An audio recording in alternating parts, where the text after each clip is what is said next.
Your thoughts are not your own. They are a borrowed landscape, currently being tilled by a microscopic puppeteer. Imagine a single-celled architect, invisible to the eye, drifting through the damp shadows of a feline's gut. It waits. It hungers for more than survival, it hungers for dominion.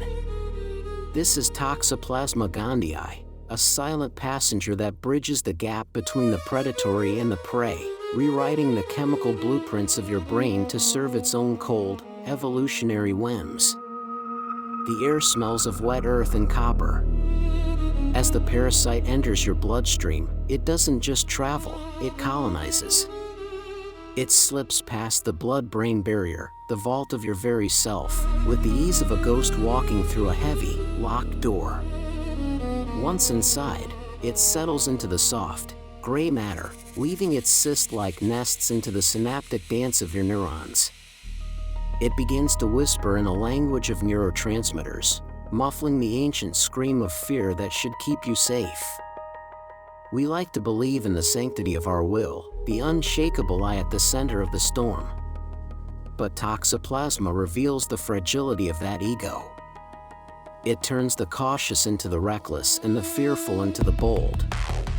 It is the architect of a slow-motion car crash, a chemical haunting that proves our most intimate decisions might just be the byproduct of a parasite's biological agenda.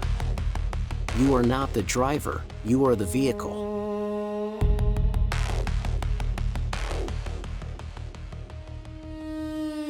The most chilling horror is not the presence of a monster, but the absence of fear.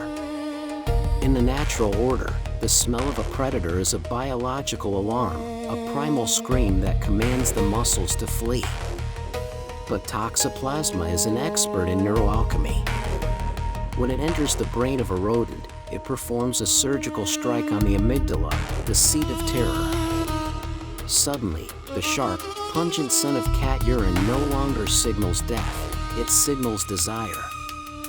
The prey is no longer running from its end, it is seeking it out, drawn by a chemical romance it cannot understand. This is the fatal attraction phenomenon, a glitch in the software of survival.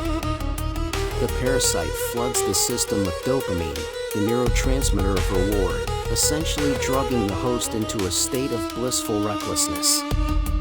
It rewires the circuitry of the mind so that the very thing meant to kill the host becomes the only thing it craves.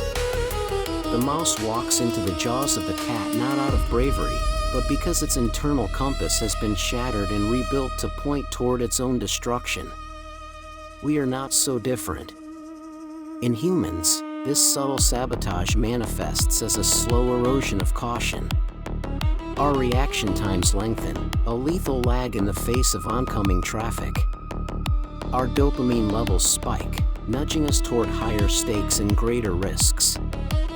Is it a coincidence that the infected are statistically more likely to be involved in high-speed collisions or to start bold, volatile businesses? The parasite doesn't need us to be eaten, it simply needs us to be different. It is a slow-motion hijacking of the human spirit, turning the cautious observer into a pawn for a biological agenda that began long before we walked the earth.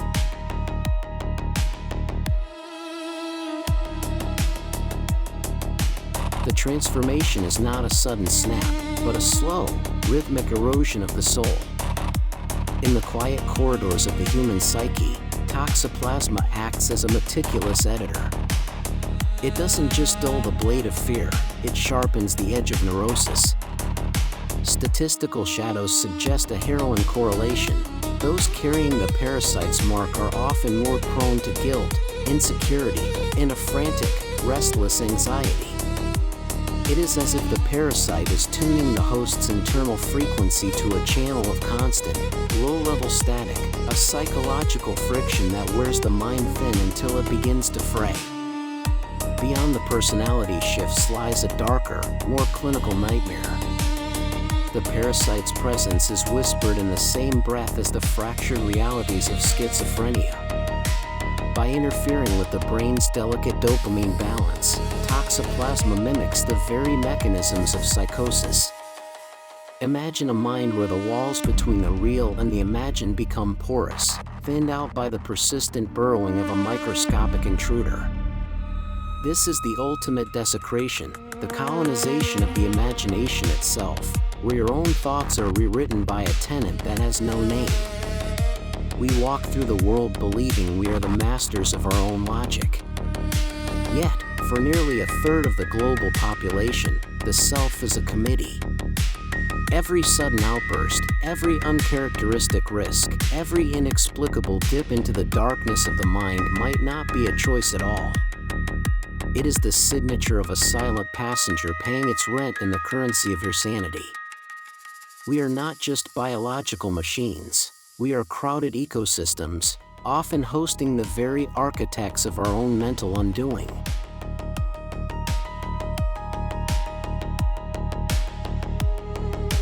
We have spent millennia bowing to the feline, crowning them as deities in sun-drenched temples and inviting them into our most private sanctuaries. We call it companionship. The parasite calls it a delivery system. Perhaps our ancient adoration of the cat was not a choice of the heart, but a directive from the blood. If Toxoplasma gondii has been sculpting our behaviors since the dawn of civilization, then history itself is not a record of human progress, but a chronicle of parasitic expansion.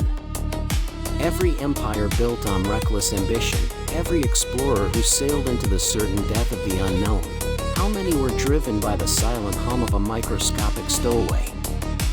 The boundary between host and home has dissolved. You are a biological landscape, a vast, neural continent being terraformed by a colonizer that does not recognize your sovereignty. It is a humbling, horrific realization.